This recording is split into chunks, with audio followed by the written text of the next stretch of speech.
Frankenstein Chapter 22. The voyage came to an end. We landed and proceeded to Paris. I soon found that I had overtaxed my strength and that I must repose before I could continue my journey. My father's care and attentions were indefatigable, but he did not know the origin of my sufferings and sought erroneous methods to remedy the incurable ill. He wished me to seek amusement in society. I abhorred the face of men. Oh, not abhorred.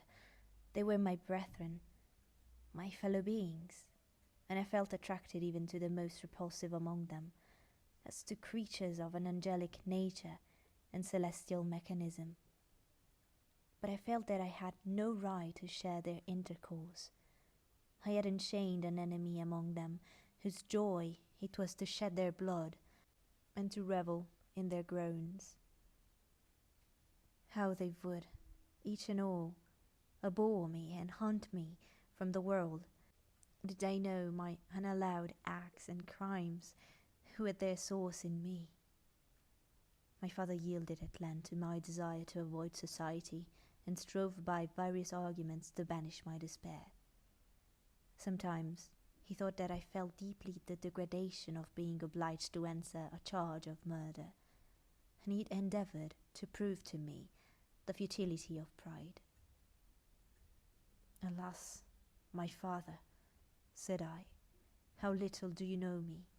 Human beings, their feelings and passions, would indeed be degraded if such a wretch as I felt pride. Justine, poor unhappy Justine, was as innocent as I, and she suffered the same charge. She died for it, and I am the cause of this. I murdered her. William, Justine, and Henry, they all died by my hands." My father had often, during my imprisonment, heard me make the same assertion. When I thus accused myself, he sometimes seemed to desire an explanation, and at others he appeared to consider it as the offsprings of delirium, and that, during my illness, some idea of this kind had presented itself to my imagination, the remembrance of which I preserved in my convalescence. I avoided explanation and maintained a continual silence concerning the wretch I had created. I had a persuasion that I should be supposed mad, and this in itself would forever have chained my tongue. But besides, I could not bring myself to disclose a secret which would fill my hearer with consternation and make fear and unnatural horror the inmates of his breast. I checked, therefore, my impatient thirst for sympathy, and was silent when I would have given the world to have confided the fatal secret. Yet, still, words like those I have recorded would burst uncontrollably from me. I could offer no explanation of them, but their truth in part relieved the burden of my mysterious woe. Upon this occasion, my father said, with an expression of unbounded wonder, "My dearest Victor, what infatuation is this? My dear son, I entreat you never to make such an assertion again." "I am not mad," I cried energetically. "The sun and the heavens, who have viewed my operations, can bear witness of my truth. I am the assassin of those most innocent victims. They died by my machinations. 1,000 times would I have shed my own blood, drop by drop, to have saved their lives. But I could not, my father. Indeed, I could not sacrifice the whole human race." The conclusion of this speech convinced my father that my ideas were deranged, and he instantly changed the subject of our conversation, and endeavoured to alter the course of my thoughts. He wished as much as possible to obliterate the memory of the scenes that had taken place in Ireland, and never alluded to them or suffered me to speak of my misfortunes. As time passed away, I became more calm. Misery had her dwelling in my heart, but I no longer talked in the same incoherent manner of my own crimes. Sufficient for me was the consciousness of them. By the utmost self-violence I curbed the imperious voice of wretchedness, which sometimes desired to declare itself to the whole world, and my manners were calmer and more composed than they had ever been since my journey to the Sea of Ice. A few days before we left Paris on our way to Switzerland, I received the following letter from Elizabeth. My dear friend, it gave me the greatest pleasure to receive a letter from my uncle dated at Paris. You are no longer at a formidable distance, and I may hope to see you in less than a fortnight. My poor cousin, how much you must have suffered. I expect to see you looking even more ill than when you quitted Geneva. This winter has been passed most miserably, tortured as I have been by anxious suspense. Yet I hope to see peace in your countenance, and to find that your heart is not totally void of comfort and tranquillity. Yet I fear that the same feelings now exist that made you so miserable a year ago, even perhaps augmented by time. I would not disturb you at this period, when so many misfortunes weigh upon you. But a conversation that I had with my uncle previous to his departure renders some explanation necessary before we meet. Explanation, you may possibly say. What can Elizabeth have to explain? If you really say this, my questions are answered and all my doubts satisfied. But you are distant from me, and it is possible that you may dread and yet be pleased with this explanation. And in a probability of this being the case, I dare not any longer postpone writing what, during your absence, I often wished to express to you, but I have never had the courage to begin. You well know, Victor, that our union had been the favourite plan of your parents ever since our infancy. We were told this when young, and taught to look forward to it as an event that would certainly take place. We were affectionate playfellows during childhood, and I believe dear and valued friends to one another as we grew older. But as brother and sister often entertain a lively affection towards each other without desiring a more intimate union, may not such also be our case? Tell me, dearest Victor, answer me. I conjure you, by our mutual happiness, with simple truth. Do you not love another? You have travelled, you have spent several years of your life at Ingolstadt, and I confess to you, my friend, that when I saw you last autumn so unhappy, flying to solitude from the society of every creature, I could not help supposing that you might regret our connection, and believe yourself bound in honour to fulfil the wishes of your parents, although they oppose themselves to your inclinations. But this is false reasoning. I confess to you, my friend, that I love you, and that in my airy dreams of futurity you have been my constant friend and companion. But it is your happiness I desire as well as my own, when I declare to you that our marriage would render me eternally miserable, unless it were the dictate of your own free choice. Even now I weep to think of that, borne down as you are by the cruelest misfortunes. You may stifle, by the word honour, all hope of that love and happiness which would alone restore you to yourself. I, who have so disinterested an affection for you, may increase your miseries tenfold by being an obstacle to your wishes.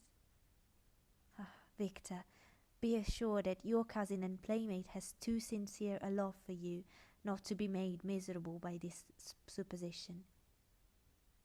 Be happy, my friend, and if you obey me in this one request, remain satisfied that nothing on earth will have the power to interrupt my tranquillity. Do not this letter disturb you. Do not answer tomorrow or the next day, or even until you come, if it will give you pain.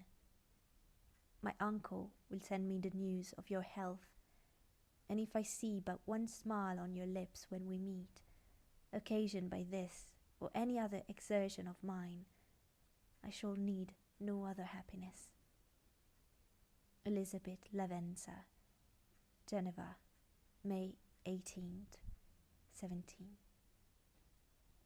This letter revived in my memory what I had before forgotten, the threat of the fiend. I will be with you on your wedding night. Such was my sentence, and on that night would the demon employ every art to destroy me and tear me from the glimpse of happiness which promised partly to console my sufferings. On that night he had determined to consummate his crimes by my death. Well, be it so. A deadly struggle would then assuredly take place, in which, if he were victorious, I should be at peace, and his power over me be at an end. If he were vanquished, I should be a free man. Alas, what freedom!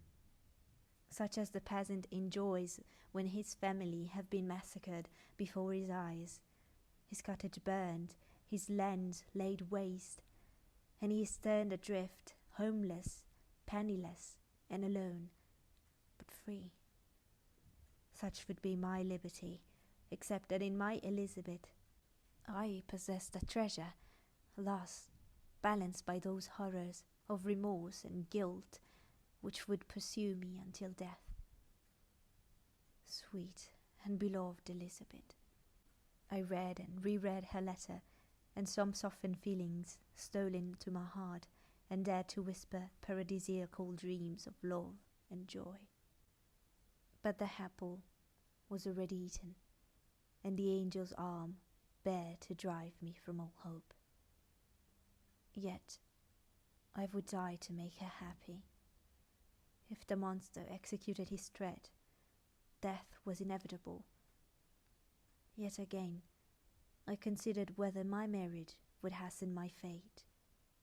My destruction might indeed arrive a few months sooner, but if my torturer should suspect that I postponed it, influenced by his menaces, he would surely find other and perhaps more dreadful means of revenge. He had vowed to be with me on my wedding night, yet he did not consider that threat as binding him to peace in the meantime, for as if to show me that he was not yet satisfied with blood, he had murdered Clerval immediately after the enunciation of his threats. I resolved, therefore, that if my immediate union with my cousin would conduce either to hers or my father's happiness, my adversary's designs against my life should not retard it a single hour. In this state of mind I wrote to Elizabeth. My letter was calm and affectionate. I fear, my beloved girl, I said, little happiness remains for us on earth, yet all that I may one day enjoy is centered in you. Chase away your idle fears. To you alone do I consecrate my life and my endeavors for contentment.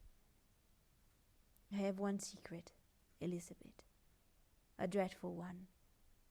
When revealed to you, it will chill your frame with horror, and then, far from being surprised at my misery, you will only wonder that I survive what I have endured. I will confide this tale of misery and terror to you the day after our marriage should take place. For, my sweet cousin, there must be perfect confidence between us. But until then, I conjure you, Do not mention or allude to it. This I most earnestly entreat, and I know you will comply." In about a week after the arrival of Elizabeth's letter, we returned to Geneva. The sweet girl welcomed me with warm affection, yet tears were in her eyes as she beheld my emaciated frame and feverish cheeks. I saw a change in her also. She was thinner, and had lost much of the heavenly vivacity that had before charmed me, but her gentleness and soft looks of compassion made her a more fit companion for one blustered and miserable as I was. The tranquillity which I now enjoyed did not endure. Memory brought madness with it, and when I thought of what had passed, a real insanity possessed me. Sometimes I was furious and burned with rage, sometimes low and despondent. I neither spoke nor looked at anyone, but sat motionless, bewildered by the multitude of miseries that overcame me. Elizabeth alone had the power to draw me from these fits. Her gentle voice would soothe me when transported by passion, and inspire me with human feelings when sunk in torpor. She wept with me and for me.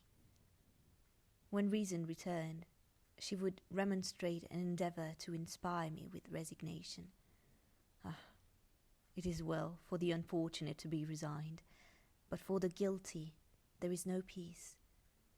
The agonies of remorse poison the luxury there is otherwise sometimes found in indulging the excess of grief. Soon after my arrival, my father spoke of my immediate marriage with Elizabeth. I remained silent. "Have you, then, some other attachment?" "None on earth. I love Elizabeth and look forward to our union with delight.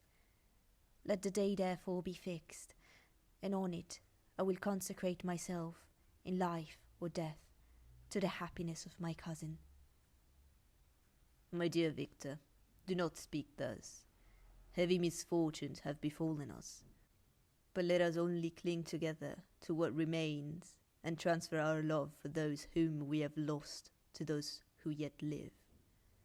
Our circle will be small, but bound close by the ties of affection and mutual misfortunes, and when time shall have softened your despair, new and dear objects of care will be born to replace those of whom we have been so cruelly deprived." Such were the lessons of my father. But to me the remembrance of the threat returned, nor can you wonder that, omnipotent as the fiend had yet been in his deeds of blood, I should almost regard him as invincible, and that when he had pronounced the words, "I shall be with you on your wedding night," I should regard the threatened fate as unavoidable.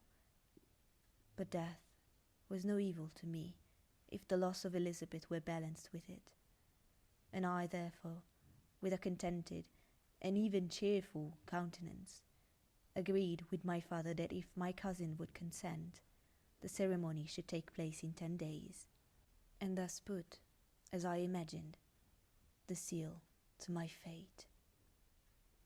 Great God, if for one instant I had thought what might be the hellish intention of my fiendish adversary, I would rather have banished myself forever from my native country and wandered a friendless outcast over the earth than have consented to this miserable marriage. But, as if possessed of magic powers, the monster had blinded me to his real intentions, and when I thought that I had prepared only my own death, I hastened that of a far dearer victim. As the period fixed for our marriage drew nearer, whether from cowardice or a prophetic feeling, I felt my heart sink within me. But I concealed my feelings by an appearance of hilarity that brought smiles and joy to the countenance of my father, but hardly deceived the ever watchful and nicer eye of Elizabeth. She looked forward to our union with placid contentment, not unmingled with a little fear, which past misfortunes had impressed, that what now appeared certain and tangible happiness might soon dissipate into an airy dream, and leave no trace but deep and everlasting regret. Preparations were made for the event. Congratulatory visits were received, and all wore a smiling appearance. I shut up, as well as I could, in my own heart, the anxiety that preyed there, and entered with seeming earnestness into the plans of my father, although they might only serve as the decorations of my tragedy. Through my father's exertions, a part of the inheritance of Elizabeth had been restored to her by the Austrian government. A small possession on the shores of Como belonged to her.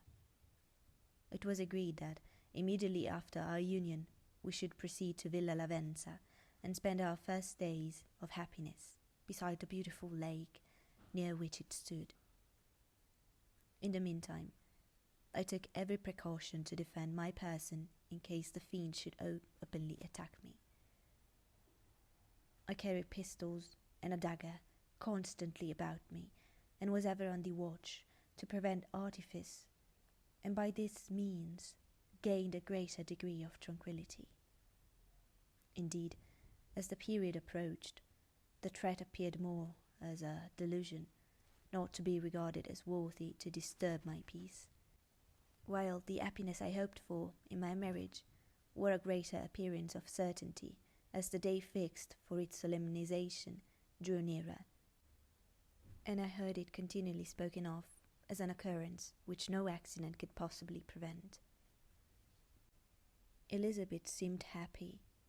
My tranquil demeanour contributed greatly to calm her mind, but on the day that was to fulfill my wishes and my destiny, she was melancholy, and a presentiment of evil pervaded her, and perhaps also she thought of the dreadful secret which I had promised to reveal to her on the following day.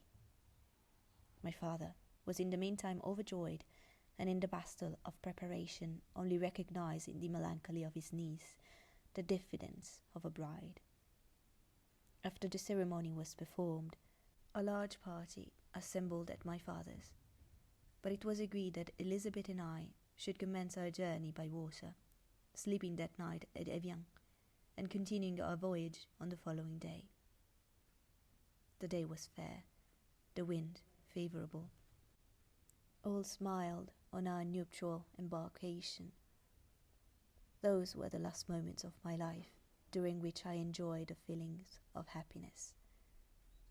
We passed rapidly along. The sun was hot, but we were sheltered from its rays by a kind of canopy while we enjoyed the beauty of the scene, sometimes on one side of the lake, where we saw Mont Salève, the pleasant banks of Montalegre, and at a distance, surmounting all, the beautiful Mont Blanc, and the assemblage of snowy mountains that in vain endeavour to emulate her, sometimes coasting the opposite banks. We saw the mighty Jura opposing its dark side to the ambition that would quit its native country, and an almost insurmountable barrier to the invader who should wish to enslave it. I took the hand of Elizabeth. "You are sorrowful, my love. Ah, if you knew what I have suffered, and what I may yet endure, you would endeavour to let me taste the quiet and freedom from despair that this one day at least permits me to enjoy." "Be happy, my dear Victor," replied Elizabeth. "There is, I hope, nothing to distress you, and be assured that if a lively joy is not painted in my face, my heart is contented. Something whispers to me not to depend too much on the prospect that is open before us, but I will not listen to such a sinister voice. Observe how fast we move along, and how the clouds, which sometimes obscure and sometimes rise above the dome of Mont Blanc, render the scene of beauty still more interesting Look also at the innumerable fish that are swimming in the clear waters, where we can distinguish every pebble that lies at the bottom. What a divine day! How happy and serene all nature appears! Thus Elizabeth endeavoured to divert her thoughts and mine from all reflection upon melancholy subjects. But her temper was fluctuating. Joy for a few instants shone in her eyes, but it continually gave place to distraction and reverie. The sun sank lower in the heavens. We passed the river Drance and observed its path through the charms of the higher and the glens of the lower hills. The Alps here come closer to the lake, and we approach the amphitheatre of mountains which forms its eastern boundary. The spire of Evian shone under the woods that surrounded it, and the range of mountain above mountain by which it was overhung. The wind, which had hitherto carried us along with amazing rapidity, sank at sunset to a light breeze. The soft air just ruffled the water and caused a pleasant motion among the trees as we approached the shore, from which it wafted the most delightful scent of flowers and hay. The sun sank beneath the horizon as we landed, and as I touched the shore, I felt those cares and fears revive which soon were to clasp me and cling to me forever.